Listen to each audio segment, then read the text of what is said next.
Magluluto tayo ng low-carb cheesy beef roll. Gagamit ako ng ground beef. Pwede din po chicken, pwede din pork. Then add green dahan sea salt, white pepper, cocoa aminos.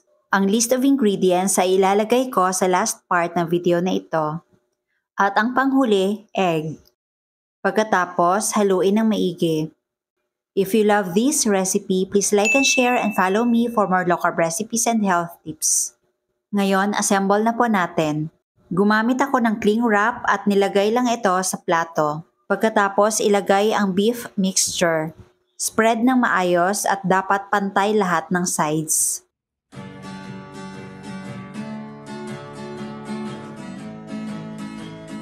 Ngayon, maglalagay tayo ng mozzarella cheese.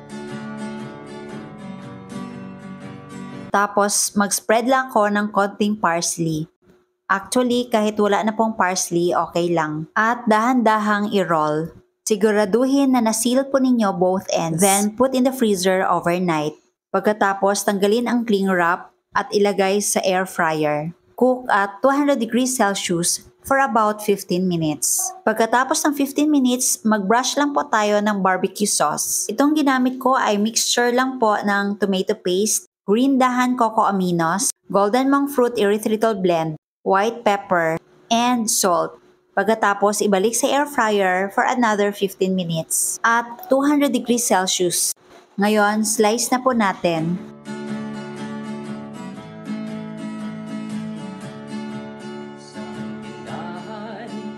Mag-plating na tayo. By the way, ang ginamit ko pong dipping ay sour cream at nilagyan ko ng konting green dahan coconut cider vinegar, salt and white pepper. Tapos nilagyan ko lang po ng decoration na spring onions para may something green naman.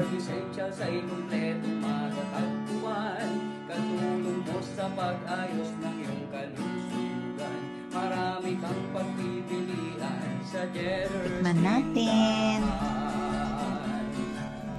Diba? Sobrang cheesy. Healthy oils, coconut products, superfoods, herbs and spices, low carb breads, kakanin, at ang sarap talaga. Sobra.